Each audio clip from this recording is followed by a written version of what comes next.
everyone. Welcome to episode 383 of This is Whole Life, where we get a chance every week to dig deeper into the topics being discussed here at WholeLife Church in Orlando. And this week, not to disappoint, we continue on with our much loved so far. I'll have to give it to I don't know, whose idea was this? Ken, was this your idea? Ken's idea. I think it was Ken's. And the way to go, Ken. Yeah, way to go, Ken. Good job. I'll take credit for the first three. The last four are other people's ideas. So. You were only going to do the 3 churches of 7? Well, I mean, if those are the ones that are loved, then that's what I take credit for. He takes credit for the ones that are loved. Okay. There was the point, and it just went. That's right over my head. So anyway, actually, I just wanted to just say a big thank you to so many of you who this past week stopped me in the lobby, which was a small feat because I was only there for a second on multiple occasions. And each time I went through, somebody stopped me to tell me that either they were really loving how much extra information on this series we've been giving out on the podcast, which I think this series is kind of ripe for that. I don't think many of us really know all that much about Revelation, maybe outside of a seminar or two we may have endured as youngins. Youngins? Is that youngins? I like it. It works. Gonna go with it. Yeah, it works. And that last week, I think it was Bernie started laughing when he was trying to tell me how much he enjoyed the episode. And he's like, thanks, Bernie. He's like, as soon as Ken was like throwing people out of airplanes, he's like, I'm like, what? like 2 people said they had to reverse it to make sure they heard it correctly, that Ken was actually going for the idea of like Survivor on a plane. Well, I don't understand what the surprise is. I don't know. Maybe they need to spend more time with Ken. I was going to say, you haven't spent much time with me if that surprises you, but it's okay. I think it just means we need to start a Patreon where you can support the podcast through financial donations. And then, one of the gifts at a certain level of giving is you can co-host one of our episodes. That way you could be... Oh, I thought you were going to say you get thrown out of a plane by Ken. That was, well, that could be, for those of you who just don't have a good reason to go skydiving yet. Or if Randy decides our ratings need to be better. Well, yes. Maybe 400 happens in a plane. I don't know. It could happen. Yeah. But Bernie thinks, remember, this is Bernie who has said that we need to do something cool like for live. The 400th, right? For 400. Okay. Bernie. Oh, boy. Who sat down on it? Must have been Anderline. Someone unnamed rigged another PATH member's chair, who will remain unnamed, with an air horn that just went off, which, even though the doors closed and we have sound treatments in here, came through loud and clear. And we've been waiting for it all morning since staff began. So anyway, there you go. A little look into the life of staff here at WholeLife Church. Yeah, at the office. So Bernie, of all people, said, he's like, man, I don't know. January, right? It's going to be cold. Bernie, it's Florida. So Ken came up with a good idea, though. Bernie's a realtor, and he has access to a lot of locations. So maybe... We're wanting your most multi-million-dollar property. Right. We want to have people out like with the sliding doors, the great grand living area out to the pool kind of thing, where we can serve hors d'oeuvres and snacks and things like that. But yet it can be outdoors. For those that are cold, they could be indoors. Right. And if we all used our social media, we could really promote this property for the owner. I'm just saying, look at the crowds you can have here. If you're a party person, look how good this place looks with a crowd. Just think about it, Bernie. And it's a podcast at WholeLife.Church, just in case you forget. One more thing of housekeeping. Cecilia came up to me this week and said, I was like, uh-oh, I'm in trouble. And she said that Ken promised a good Pathfinder story a few weeks ago. And she'd put it in the chat, and apparently I had missed the good Pathfinder story that you were going to let anyone know that wanted one, and she wants one today. Oh, I think it was actually more than that, wasn't it? It was like my most, the most embarrassing, I think, Pathfinder story. So this goes back a couple weeks when Tomas... I really thought I'd gotten past that. So this is how past episodes can come back to haunt you, I guess. So. People are catching up, and they're like, wait a minute, I haven't heard this Pathfinder story yet. Put that on the list.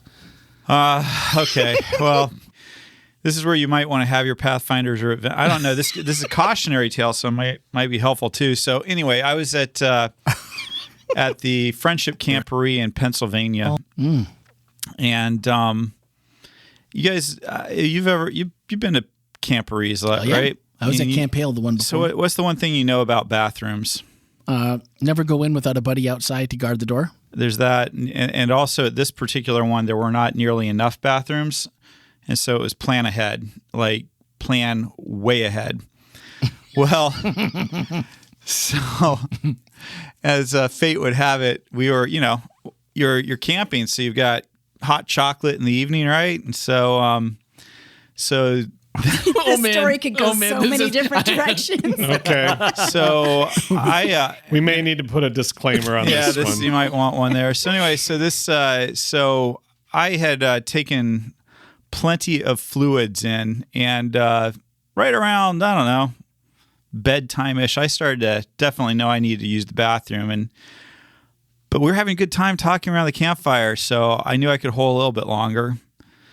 And then it really, I was like, oh man, time to go. So I went to the main, and there was like a line like worse than Disney, that like it was long, and I looked at that line, I knew there was not a chance on earth I would be able to wade through that line. So I was like, okay, they have porta potties, sprinkle around the area. So got to be another one. So went to Sprinkled. exactly. Yeah. Thank you for the help. So I go to find one of the porta potties. It too has like a 30-minute line on it. I mean, it was long. And so I am dancing. I am just so beside. If you've ever been at that point where you're like, you can't even see straight because it's just like, the pain is real. It's real. And so I go to the next porta potty also. Just no way. So I'm like, okay, I cannot see straight. I cannot think straight. I've got to find some dark corner and do what needs to be done. Oh, no. So I find what I believe to be a pretty dark corner, let it loose, and man, it felt so good. I got done. Went back to my camp, just pretty sure I'd gotten away with it, and feeling pretty good about life and feeling a lot better. Went to bed. Next morning, got up, and our Pathfinder director called us all called us all to attention, and he said, He said, I know none of you would ever do this. He said, but, last night, somebody peed on the tents of our arch rivals. And he said, I saw some of you had drunk a lot of hot chocolate and looked a little antsy. I know this was none of you. But make sure in the future. You really couldn't see straight, could you? I really could. And the thing about it was I did not do it on purpose. I had no idea there were tents anywhere near where I was at. And I think I was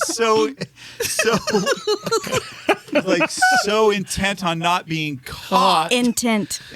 Oh, man. Wow. Ooh. Melanie is on fire today. You know what? She's been spending too much time with Albert. That's two of them, yeah. Anyway, so sorry about that, Fletcher Pathfinder Club. This is the first time I've ever publicly admitted that. I don't know. Maybe it wasn't me. I still have the hope that it was a dark corner, but the odds are good. Anyway, so anyway, yeah, there you go. I felt pretty terrible about that, but I guess I wasn't probably. Anyway, they didn't ask for confessions, and I didn't offer one. No, for us it was the buddy system, and don't bring your flashlight into the porta potty. No, because one of my best friends, she came out and she's had this look of death on her face, and I was like, "What happened?"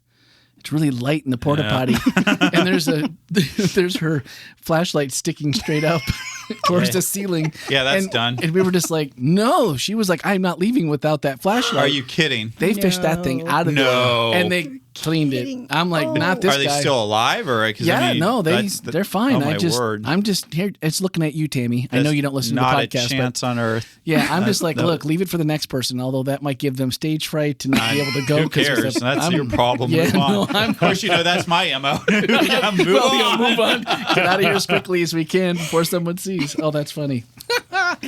Well, that was worth the trip down memory lane. There we go. Was it? I don't know. Well, you know And that what? has everything to do with Thyatira. Which is coming up next week. Oh, yeah, that's right. Next week. So maybe it does. I don't know. Jeff's like, hey, you need to put that in the sermon. No, that's no. podcast only. Podcast only material. Well, Cecilia, thank you for making sure we did not miss that, because that just made my Tuesday a whole lot better, and I hope it makes your Wednesday a whole lot better. So as we start talking about Pergamum, which was this was 3, right? Yep. This was number 3. Yep. 3 And out of 7. you said that the only martyr in Revelation that was actually called out by name was Antipas. Yep. You said there was a little bit of extra lore. So I kind of feel like that's a good time to let's jump into that little bit So if you didn't already get your children away from, this is, I don't know what the right thing. If you didn't enjoy Fox's Book of Martyrs, Right. this is, you just might want to be. So as church lore goes, tradition, so on and so forth, Antipas was, one of the legends was that he was actually martyred by being put inside of a brazen bull. And this may not be something that's familiar. Let's hope it's not familiar to our more modern audiences, but a Roman inventor had created a bull that was made out of bronze with an interior that was empty and with a little lid underneath. And so what they would do to martyr a person is or to kill a person, they would put the person inside this bull, light a fire underneath it. Whoa. And, the bronze would heat, the person would cook to death inside. And what made it especially heinous was that the person who invented this bull had created a series of tubes that ran from the interior of the bull out through the nostrils of the bull. And so the screams of the person inside would go through those tubes and come out and sound like a bull snorting, is the way that this person had invented it. And so if that is truly what happened to Antipas, what a faithful person to be willing to go have that happen to him, because in these cases, people were given the opportunity to curse Christ and live. And that's all that had to happen. And Antipas wasn't willing to do that. Man, you think about even, crucifixion or being burned at the stake, but this sounds even, I don't know, this is somehow, I'm claustrophobic. So the first part is once they lock me inside, even if I'm not sure what's about to happen, I'm already not a happy person, is stuck inside a small confined space, which at worst case, I figure they're not going to feed you or give you water and let you just stay there until you die. In the heat and the confined space would have done me in to begin with. And then you really think about how much will you would have to not say, I'll just say whatever you want. Just get me out of the belly of this beast. Yeah. Oof, goodness. Yeah. Wow. I'm just wondering about all that surplus creativity that could have been directed somewhere else. Positive outcomes, I suppose. Yeah. It's incredible. It is stunning, humanity's ability for cruelty. Mm-hmm. And to come up with the worst. Yeah, That's- it really is. Well, one thing that I thought was interesting before even the message got started was in the pre-video that has accompanied each one of the messages, and it mentioned that there was 404 verses in Revelation, with 278 of those containing Old Testament references. Yeah, I think so far the 3 churches that we've done so far, all of them have allusions to Old Testament texts. In fact, the sermon that we have coming up for Thyatira, it's based off of Psalms 2. So if you want to get ahead and you read and compare ahead of this sermon, Psalms 2, if you look at it and compare it to Revelation chapter 2, where Thyatira is spoken about, it's fascinating. So here's a fun fact.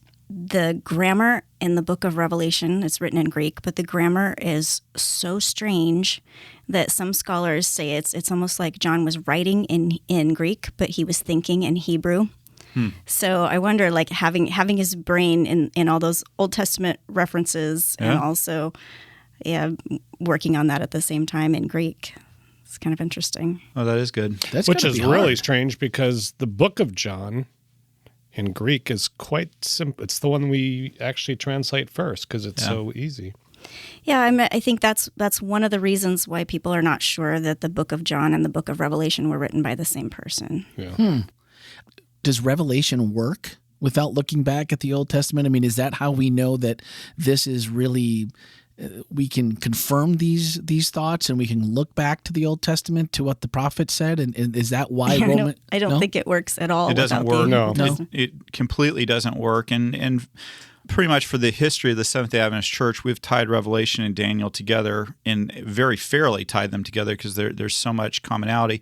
I think that one of the things that some Seventh-day Adventists may overlook, however, is how much other books of the Old Testament also play into Revelation. So if all you're doing is comparing Revelation to Daniel, you miss the richness that Jeremiah, Ezekiel, the psalmist, all of them have this imagery that plays into the book of Revelation that informs us, that would have taken somebody who is reading Revelation, who had a background in the Old Testament, which that was the audience that John was writing to, people who were familiar with the Jewish scriptures, our Old Testament. They would have completely seen, oh, he's referring to Jeremiah here. He's, Son of Man. That's Daniel. That's the heavenly man in Daniel. And he talks about the Son of God. That in the message to Thyatira. That's Psalms 2, where he says, today I am your father. I am making you my son. They would have completely recognized these allusions. They would have understood what was going on there. And what's more is it was a way for John to write a shorter book without having to give more information, because he's like, when you give a verse out of Psalms chapter 2, if you're familiar with it, you go back, you read the whole psalm, you're like, oh, so this is, wow, that gives you way more information. So John was able to write fewer words, but point people back to things that would have given them more information. Early footnotes. Right. Yeah, exactly. This is a rhetorical. Rhetorical. Is it called synecdoche? Synecdoche, some rhetorical thing where one represents the all or something like that. You're the smart Anyway, one. No, You're the one that knows that. You're the one that's good with words with friends. So. Yeah. Well, it just seems like Revelation is such a book unto itself, or at least that's how I've always looked at it. Is it's at the end of the Bible, and it's a book. And in the Daniel part, we're in 3 church letters. Not that that's all of Revelation, but we haven't talked about Daniel once so far. I don't think, have we? I don't think you've referenced those in any of the verses so far.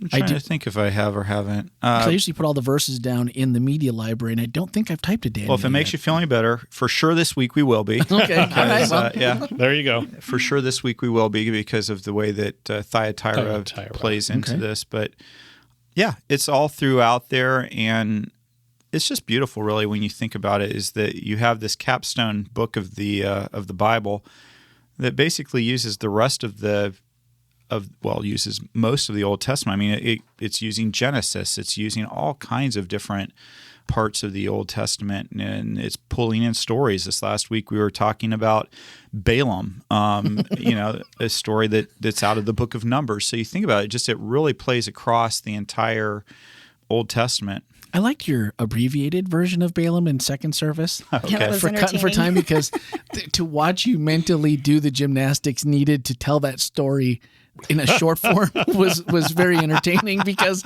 it's like, no, wait a minute, am I missing something? Oh wait, yeah, but we'll have to look at that at a different time and to go back and forth. But for those of you who already knew the story, to watch that was really fun.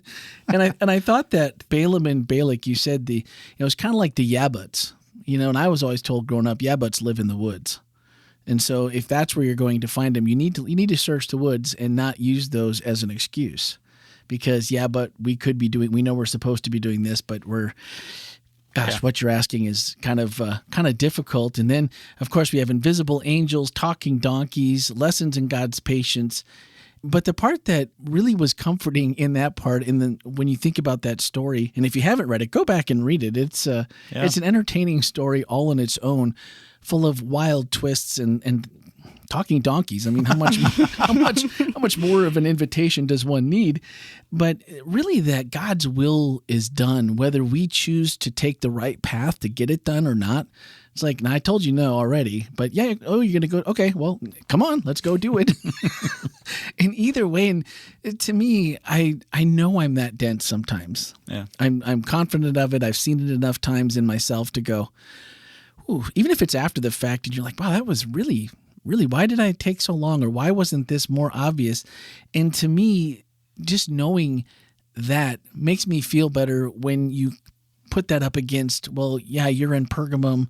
This is where the throne of Satan or the seat of power happens, and I could get locked inside of a bronze calf and melted to death. Knowing that I'm probably gonna go the wrong route, that God's not gonna give up on me, and ultimately what He needs to happen to get done will get done. And I just thought that was maybe the biggest takeaway for me personally from the message was really that this week. I really enjoyed that part. But if your Harley starts talking to you, you're going to have to report back on that. All the time. All the time. When it's when you downshift or you pull out to pass and it potato. It does speak, but not quite that way yet. Thank goodness. Josephus, you mentioned him. He was another. We had Antipas. We've already gone there. What about Josephus? I've heard of Bocephus. But I've never heard of Josephus. You've never heard of Josephus? Yeah, we've talked about Josephus. Have before. we? Yeah. Maybe we have, and I just don't remember. But I was like, did he say Bocephus? No. I'm like, Hank Williams Jr. got nothing to do with. No. So for those who may not remember, like such as yourself, Josephus was a Jewish historian who lived kind of contemporaneously to the period that Revelation was written in.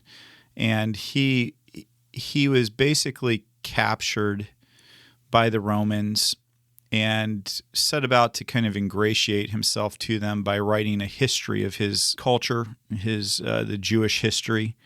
And so he has a lot of extra biblical information that historians have generally found to be generally reliable. Am I summarizing that pretty well? Sounds good to me. All right. Yeah. Nothing to add on Josephus or Bocephus? Josephus is fascinating, by the way. If you haven't read the works, he has a lot of extra information that, and in this case, we were talking about Balaam.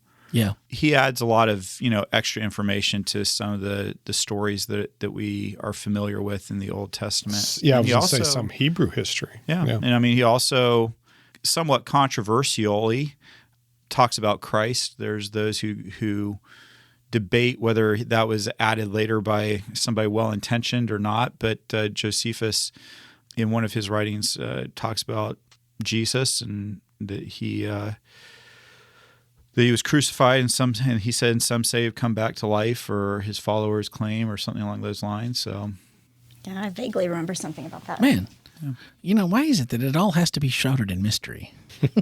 Otherwise, I guess what fun would it be to investigate if it wasn't? You earlier said that the main idea, you gave us that pretty early on, was which feast do you want to attend? Yep.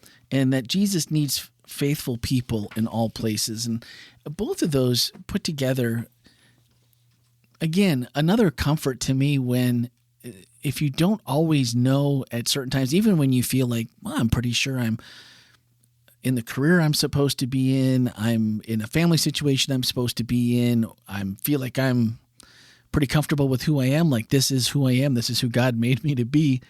And then the intermingling of cultures, that's a pretty sneaky solution. When Balak is really like, look, give me something, because I'm paying you a whole lot of money and I've gotten nothing but heartache from you on this. And the intermingling of cultures and trying to, it's hard not to go and feast and hang out with your friends. It's hard not to, you ask yourself, did God really say, I mean, he couldn't have said that if he knew how much I loved this person, no matter who they are. I know the idolatry. No, it was idolatry. The end result was idolatry, but the sneaky way to get to that. It's telling that the first commandment is what? Have no other gods before me. Yeah. So no matter how you get, so the way that we often find ourselves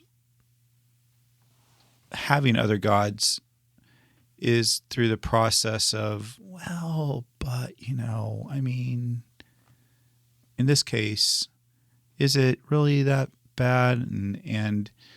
And so idolatry is a big deal in the Bible, and we tend to skip over it pretty quickly because most of us, not all of us, but most of us don't have little images that we, bow down in front of and worship and traditional ways. We don't necessarily do that, and so we kind of slap ourselves on the back and tell ourselves we're doing all right. But there's plenty of idols out there still in this world, and we tend to make the idols the things that are more of somebody else's problem than mine, right? And so idolatry can look like a lot of different things. It can look like putting my work in front of God. It can look like putting my comfort in front of God. It can look like, and what does it mean to put my comfort in front of God? We were talking a little bit earlier this day on a little bit of a different, but sometimes we're not willing. When we talk about putting things in front of God, it's not just God, it's the things that God cares about, like love and kindness and taking care of others. And so when we put our own comfort above those things, that can be a form of idolatry as well. And so each one of us probably do well to spend a little bit of time in thinking, what am I, if God said I needed to give this up, I'd say, I don't know about that, God. I don't know about that. Or, what is it that's more important to you than your relationship with God? That would be where idols come in. And God does ask a lot, biblically speaking. He asked that Even we put him spouse. above everything else. Even your spouse. And if you think about that one, that's a tough. Yeah. That's kind of a tough one, and where like life has enough challenges all on its own, and finding someone that even understands that same concept of that God has to be first in my life. And even though I may not live it all the time, I know that that's what I need to be working towards, and to be okay that if, like Job, if everything was gone tomorrow, what do you have left? You have God. And to think about or not understanding that God has to come first, that would be a huge problem when you look at it in that way, and almost the way that they put this for out there. Go now. Go. I see you. No, I'm just going to do the other side for balancing purposes. Absolutely. There are also a lot of people who use doing things for God. You can't see my air quotes. Doing things for God as an excuse. Like Jesus talked about people who, donated all their money to the temple, and then they didn't take care of their parents. Right. And there are ministers who, work so hard for God that they sacrifice their families.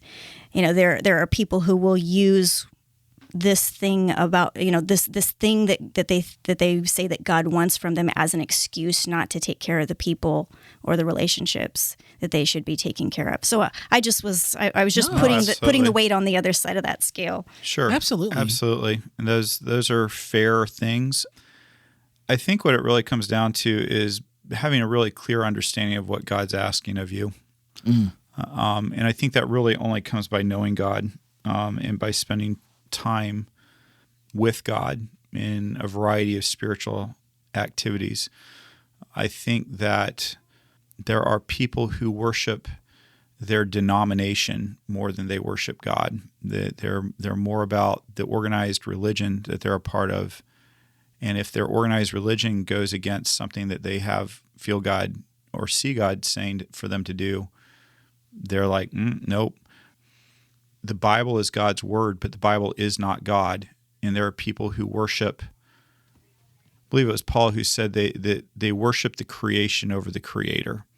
And he's using it specifically to talk about people who are being animistic and who are worshiping animals. But I think, for me, I feel like you can draw the same thing with people who would worship the Bible, the creation, the word that God's handed down, more than they worship God. You think about it this way. Think about what it must have done for Paul to be able to say that circumcision was no longer a thing for the Gentiles, because in the Old Testament, God had called it an everlasting covenant between he and his people. And so naturally, the Jewish folks who had become Christians were saying, well, as the new spiritual Israel, this is part of that covenant. And Paul says, no, that you're laying a burden that is not a burden that God. And they said, well, but look at the scriptures, Paul. And so I think it's important not that we degrade the importance of the scriptures, because I think it's incredibly important, but I think it's very important that we don't worship the scriptures above God and the revelation of God to us now that's consistent with the principles throughout the Bible. I think it's really important for us to think a little bit about that and to be careful about what we're worshiping. There's a name for that, actually, bibliolatry. Bibliolatry. Mm-hmm. Oh, say that one 3 times fast. I've never heard that. You know, I once heard a really good sermon on the 10 Commandments and idols. I think it's episode 301 of the podcast if you want to go. I will double check that, though. But it was early 300s. We went through the law series, Love at Work. Not love at your workplace, but love at work kind of thing. You know, yeah. Law. Pretty cool. It's like someone came up with that. But I'll put that in the show notes because I think that if you want to go a little bit deeper into that, I think we already heard a pretty good sermon on that. So we can continue. As you started to close everything up, the right of the sword was a concept that was, not really, I'm not sure I've ever heard that before, but the way you worded it, it was like, Jesus is like, yeah, I know what it is. And, it's that you have the sword of justice, but guess what? I got one too. And, who do you want to judge you? I'm thinking, it's so lost sometimes on someone who may not be a believer, and myself being that I would put myself there for a long time in my life, never gave it a second thought. Like, you know what, if everything just were coming down to, hey, it's the end of the world and someone's going to judge where you go or what you were or who you were. And even if you knew very little about Jesus, it's like, we've all seen the justice system that we have here, even in probably the best justice system in the world, or one of the best, which is full of holes itself and probably on the decline. But at the same time, it's like, man, I want Jesus' sword. I'll pick that one. I'm pretty sure he's at least as if there was ever any good in me. So here's a little extra credit or a little extra for you that I didn't have time to get into in the sermon. But there are 2 different words for sword that are often used in the New Testament and in the book of Revelation. One is kind of the typical Roman sword that a typical Roman soldier would have carried, which was it was going to be maybe 2 or 3 feet long, and it was more dagger-like, and it was made for kind of stabbing. And then there was the second kind of sword, which was a very large, very heavy, slightly curved sword that was much longer, much heavier than the other one that I was talking about. And this is the sword that was used for execution. It was the sword that was going to cut through just about anything. It was heavy, and it did the job. And that is the sword that is being the word for sword that's being used in this particular text. Is wow. It's not a common sword. It is the sword. It's the sword that judgment's going to happen with, that executions would be carried out with. And so this is what we're talking about when we talk about the right of the sword. Only the Roman government reserved the right to decide who lived and died. That you did not have, just like within our judicial system, you can't get a group of citizens together and say, I think Ken needs to be executed tomorrow. You could, but there would be consequences for that. You have to go through a process in the United States. There's going to be a trial. There will be a jury. If the death penalty is going to be invoked, that takes a special, even higher thing to have. I'm right now listening to William Barr, Attorney General under Trump, near the end of Trump's term, listening to his autobiography. And he talks about how, I did not realize this, but I guess every time that there is a federal execution, the Attorney General actually has to physically call the prison that this execution is taking place and verbally sign off on that execution before it's allowed to proceed, which I didn't know that they took that level of, but you think about that, and this is what we mean when we talk about the right of the sword. It means that even somebody who's been convicted, who's been sentenced, even then it takes a word from the highest governmental. Now this is on the federal level, so I'm not talking about the states that have death penalty, and by the way, we're also not talking about the justness or unjustness of the death penalty right now. We're just talking about what is.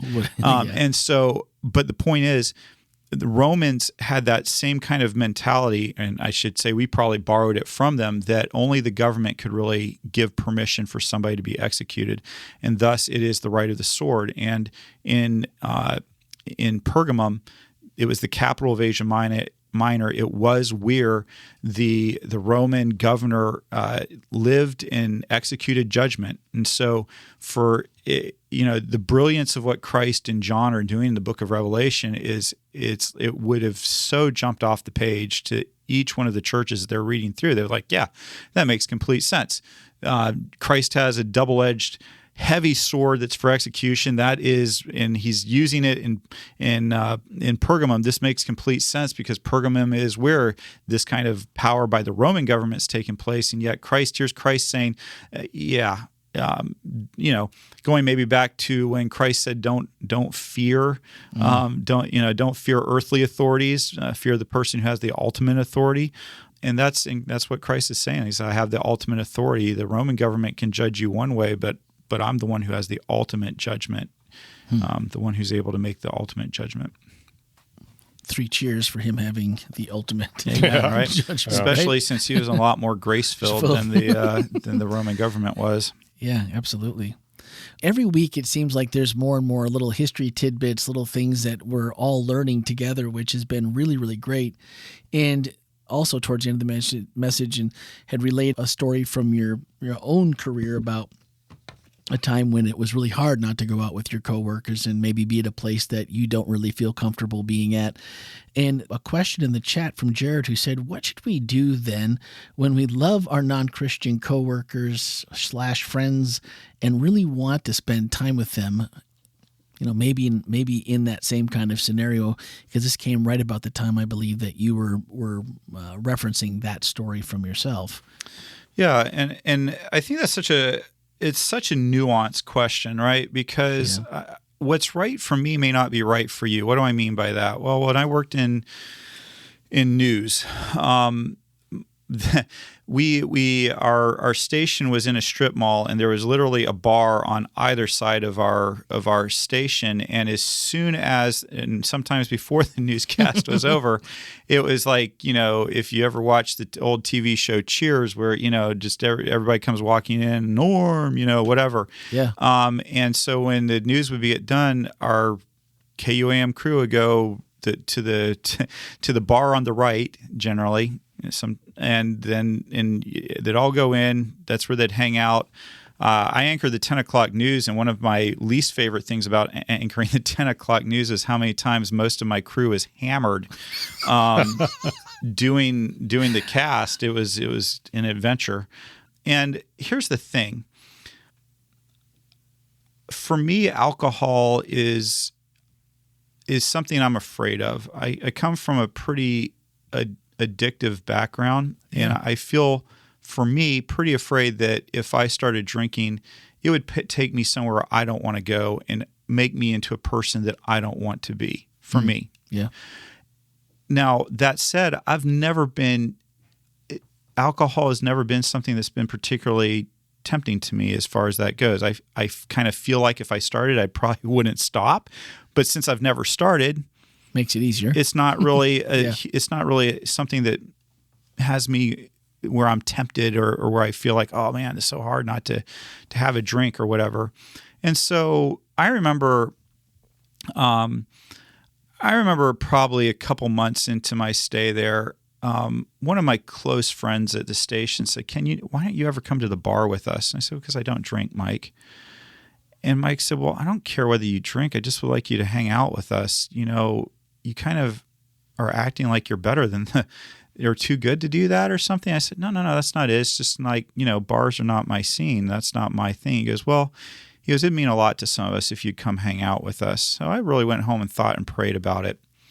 And, in a conversation with my wife and I, we for me, I know that alcohol isn't a temptation. So I thought, you know what, I will go once and hang out and I'm not going to drink. I'm going to, pay $6 for a Sprite. It was so angering that my soft drink was more expensive than their beer, but whatever. But there's a penalty there. There is a penalty. Yeah, it is. But every so often I would go hang out with my crew, not to endorse what they were doing, but to be with people that I loved and I cared about and that mattered to me. That said, this is another group, or I shouldn't say another group, a certain part of my KOAM family also liked to go to strip clubs a lot and would invite me to go do that with them.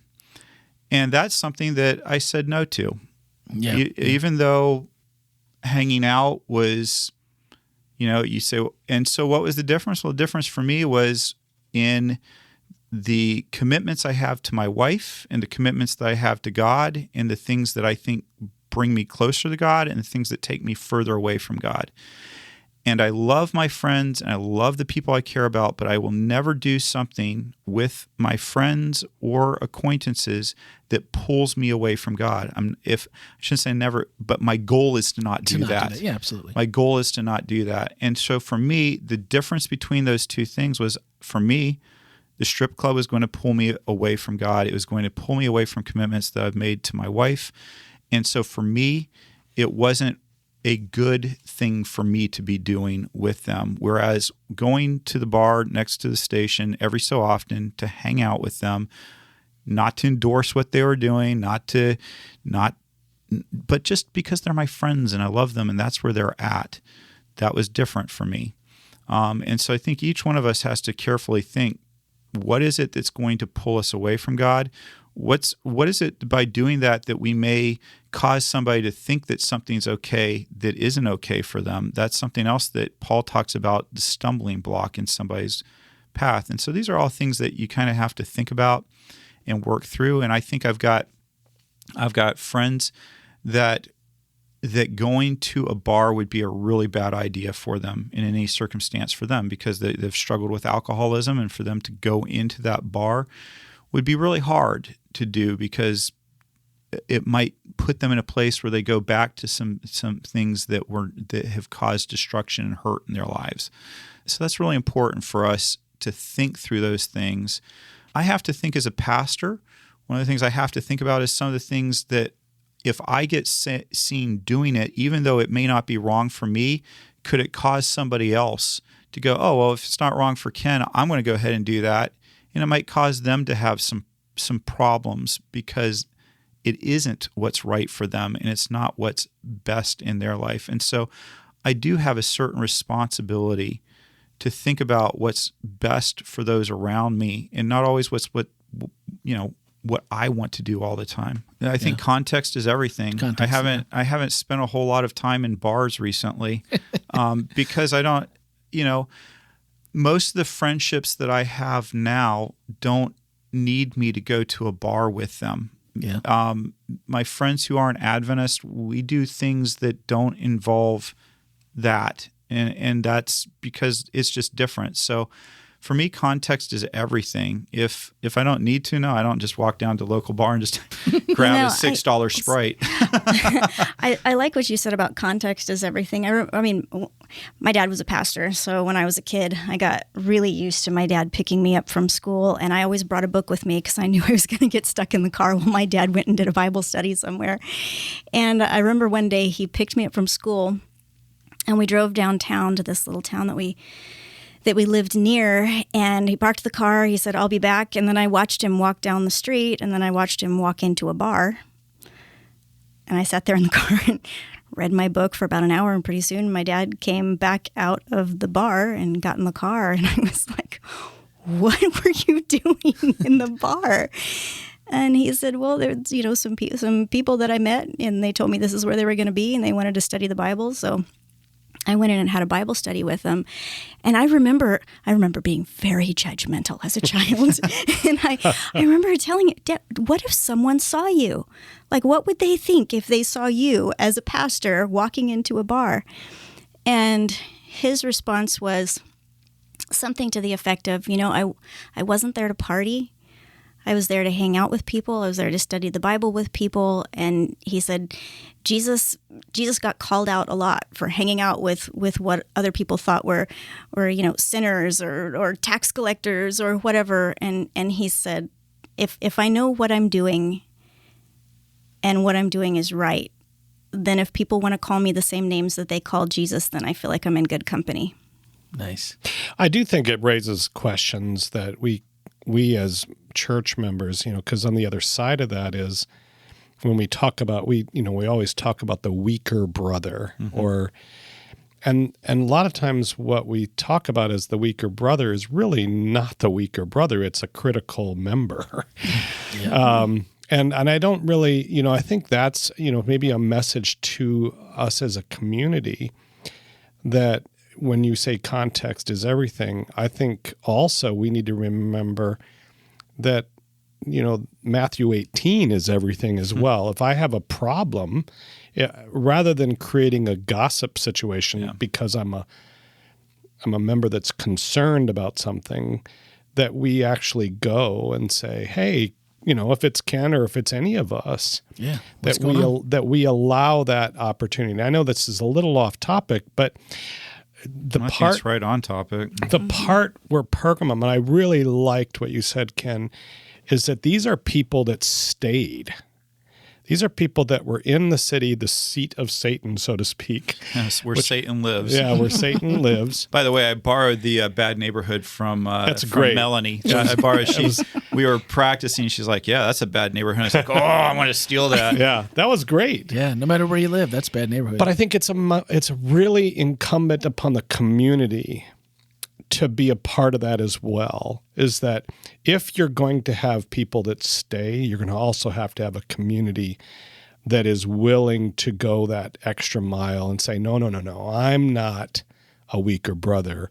I'm a supportive community member. So it's amazing how many Christians are really happy to fall into the weaker brother category.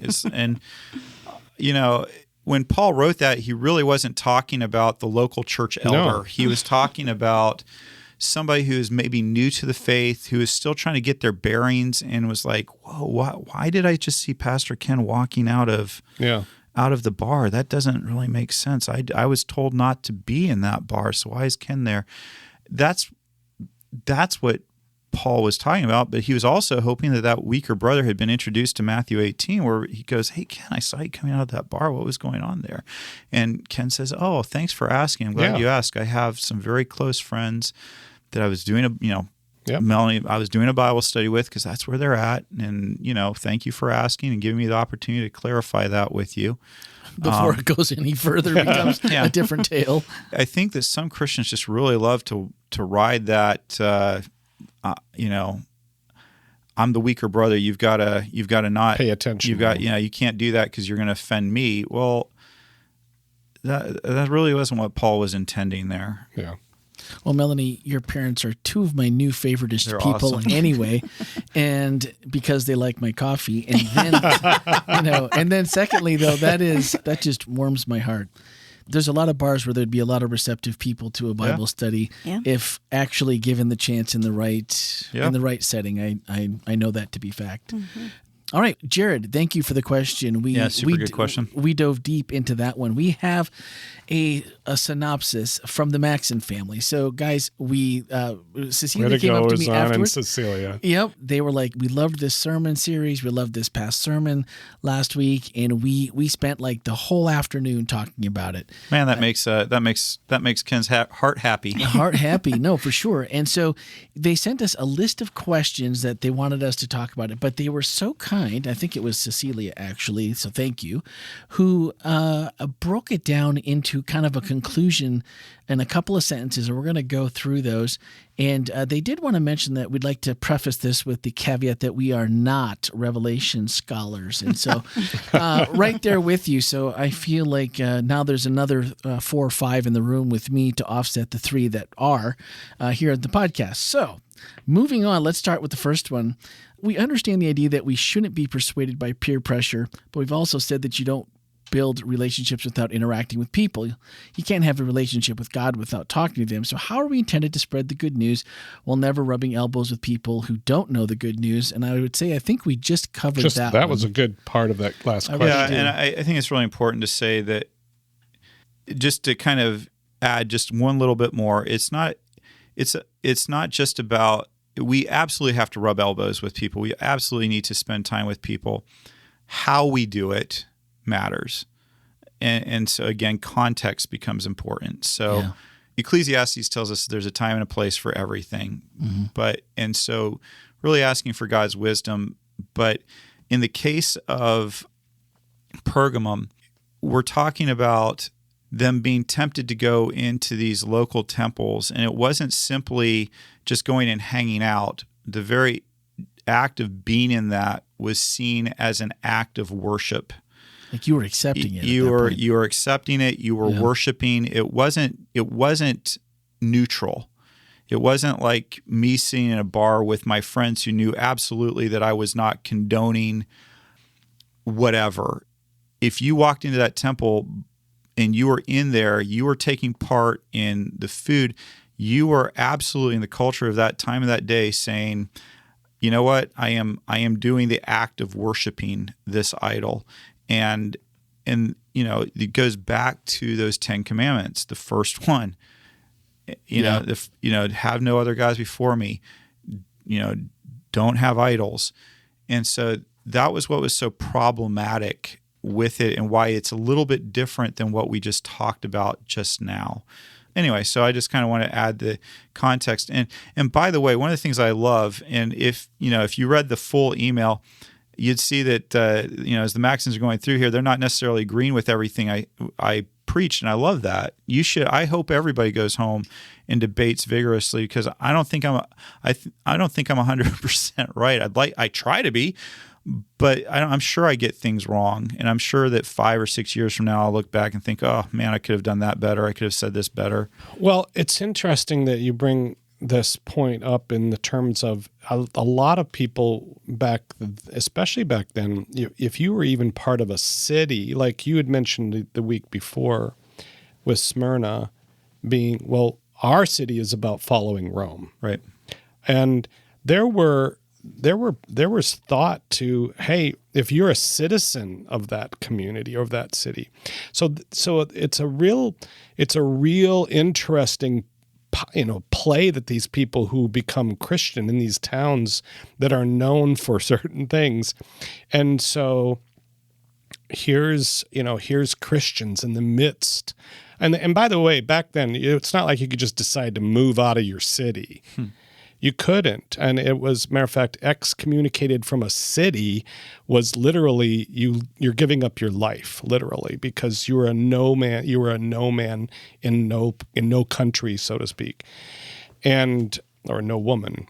So these people are in these towns trying to navigate through a really difficult, because just being in that town sometimes labels you as part of that town.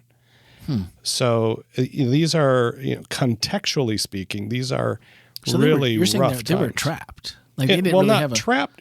Obviously, they were free because now they're Christians. Sure, but they're trying to navigate through what does it mean. And I think Paul says it correctly. He says we all know that these idols mean nothing, but think about who you are. And I think he is concerned about the community of the church that's reading all of the experiences of all the different churches, which I love about Ken's series, is that this is a letter that they're seeing about how everybody's doing it in every town that's got Christians in it, so to speak, in Asia Minor. a little scary, actually. Yeah.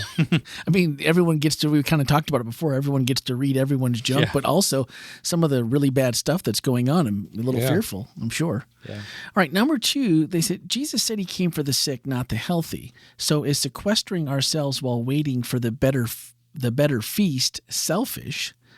And I guess that would depend on whether or not you sequester yourself as to whether it would be selfish for me personally.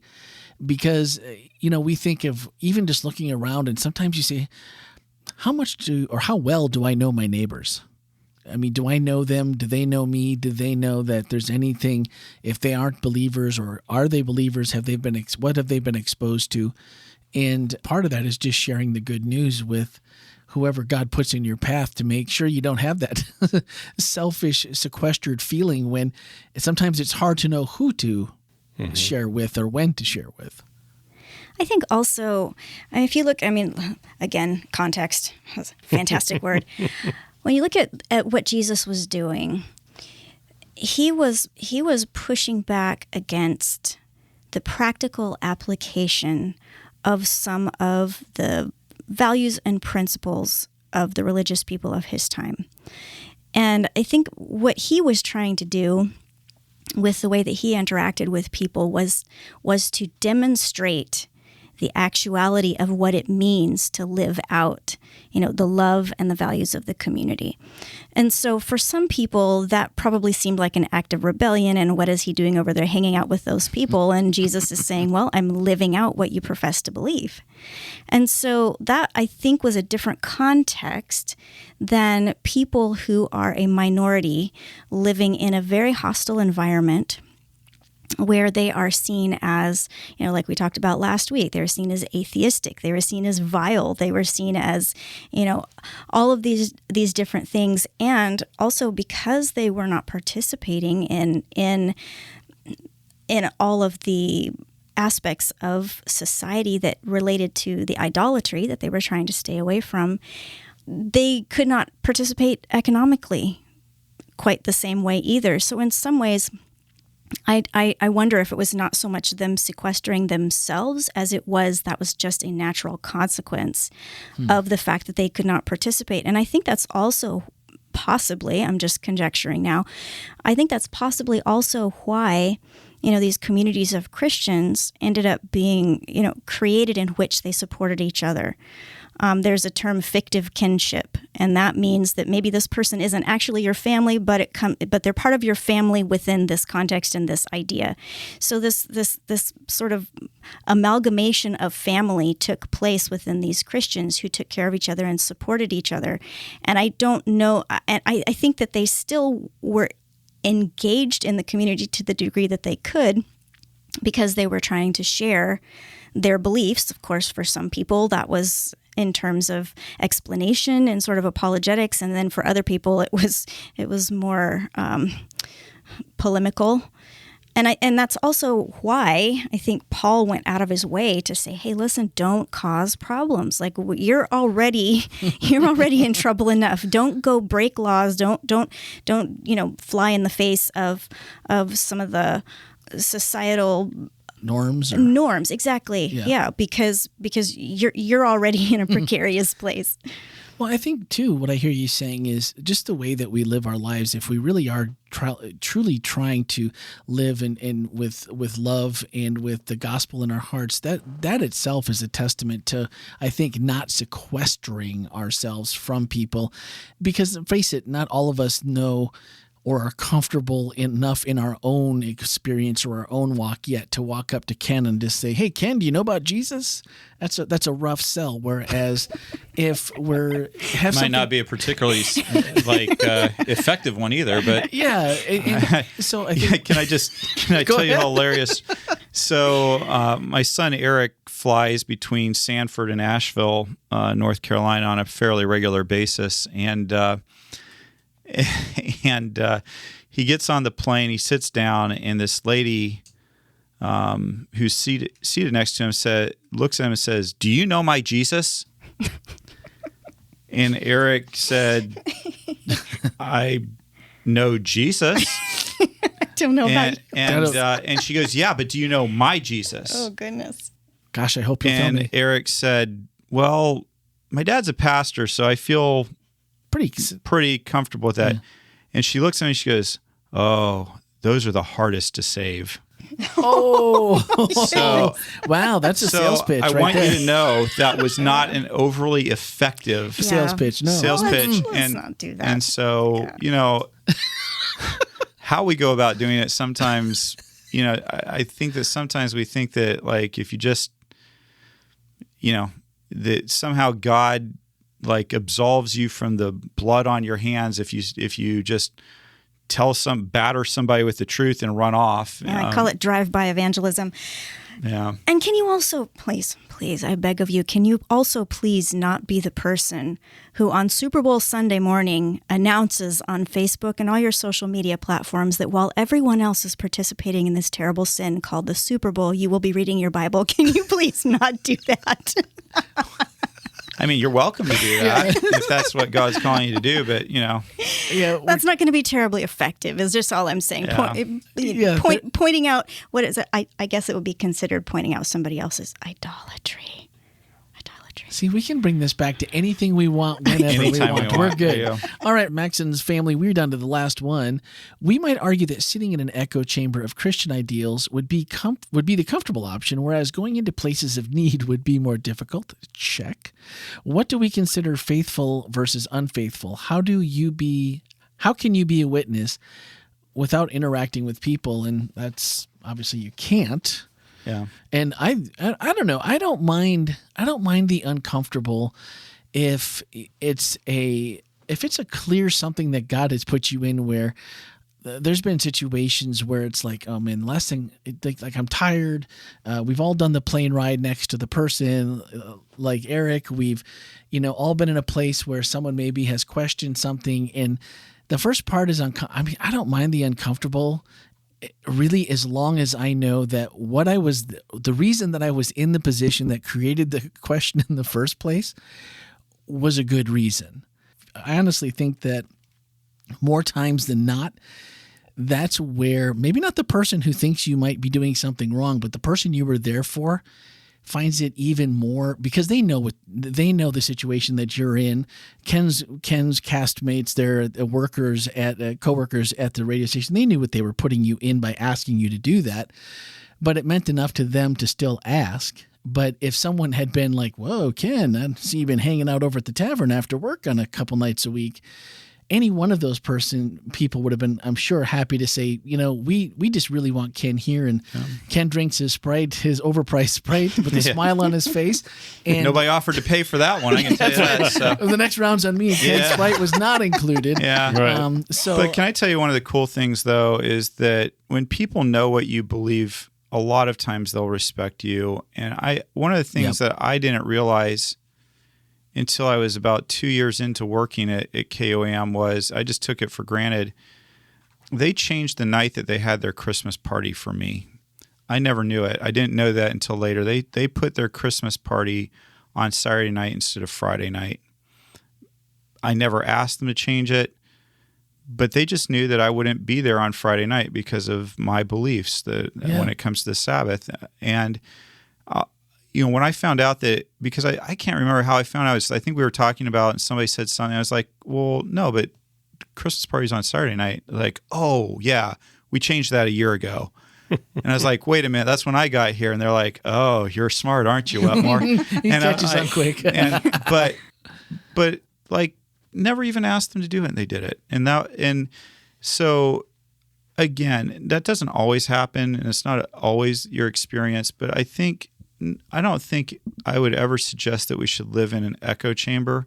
I think it's important for us to be around people. In fact, Paul says, I don't expect you to come out of the world. Just you be in the world, but don't be of the world. And that is a tricky, tight rope to walk. And it's one that I think you only walk it by having your eyes firmly fixed on Jesus. You just keep your eyes on Jesus, walking towards Jesus, and you'll get there just fine. But it's when you put your eyes in other places that you wind up having problems. But yeah, I think we covered that stuff. Yeah, it works. I think it's important that that you're not dishonest with yourself too.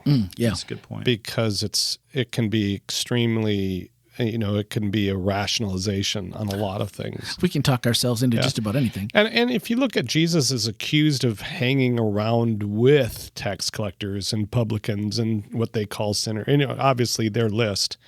But it's not like he's going around asking everybody to be supportive of these places. He's just saying let's not, because I think in a Jewish mindset, I like what Melanie you said in regards to what Jesus was trying to push back against, and then he was saying, "Hey, these are your rules, so to speak, is to love these people, and you're not doing it, and this is how you do it. This is how, because otherwise they would have just said, no, he's a eunuch. We don't hang around with eunuchs. He's a publican. We don't hang around with publicans. He's a tax," and so on and so forth. Yeah. And we labeled the people as opposed, to some of the things that sometimes we get kind of bent out of shape about. Yeah. Absolutely. And finally, they said, Pastor Ken is welcome to sit with the cool kids anytime. So I don't know. That's the thank you to the Maxons. Pastor Ken can? What do the rest of us have to do to qualify? Well, they know that you just always stand in the back all aloof and, just in your little echo chamber back in the back. So there you go. So, wow. No, this is, so if the fun part is I usually sit on like that second row, but it had been kind of set aside for the baby dedication. And so there was, I looked and I'd put my Bible down on the third row, which is where the Maxons traditionally sit. No, that's their spot for sure. And they had left the Bible on the chair, but they were seated all around it. And I was like, well, can I sit there? And like, you can sit with us. And I was like, oh yeah, I get to sit with the cool kids. There you go. Man, so I gotta start scoping that out earlier in the day, apparently. Yeah. All right, next week the 7 churches of Revelation continues in, how do you pronounce it? Thyatira. TH is Thyatira? Mm-hmm. TH. Thigh? Thigh. I thought you said phi, like Phi Beta Kappa. Thyatira. Thyatira. Or at least that's the way the Southern boy pronounces It's like it. Thyatira, but maybe. I don't know. That's why I asked. I have no idea. We'll go with Ken's version. He's educated in this version, not me. We'll see. Possible. Oh, we'll probably get somebody letting us know. Yeah, probably. If you have the correct pronunciation, you can dial 407-965-1607. But please leave a voicemail and actually say it. Do it before Sabbath, so I I can get it right. Send it in before then, and we'll make sure Ken gets your pronunciation correct. So that's it for this week. I think we covered everything. Continue on the episode 400 live podcast ideas. We've heard from inside. I need a rebuttal for outside, why it's better, where maybe, and with that, maybe a location you can think of that's outside. I don't know. I'm down for a really swank, multi-million-dollar home. That's true. Let's let Bernie let's let Bernie debunk that option before we really start going for more. All of Bernie's clients right now are reconsidering their contracts. Yeah, hopefully they're not listening. What are you talking about? They're like, wow, this is the best. I mean, he gets us free stuff Publicity. On a podcast, and we'll take listings back. We'll post them up. But maybe we should mention that Bernie has not agreed to this. Nor has he asked for it or anything else. No. Yeah. So if you're a client of Bernie's, it's not your house. Never fear. It's fine. Anyway, so unless it's your house, I mean, I don't know. So anyhow. And I know that Bernie is the type of person who would get permission before he did it. So, Bernie's the best. We're He's just awesome. here to hopefully if we can, but if it could work, that'd be awesome too. Bernie, let us know. Just so we're coming up with good ideas. So thank you everyone for listening, for sharing, and for all the questions. They really brought another level of conversation this week, as they always do. So continue with those, and we'll look forward to next week with you all. Have a great week.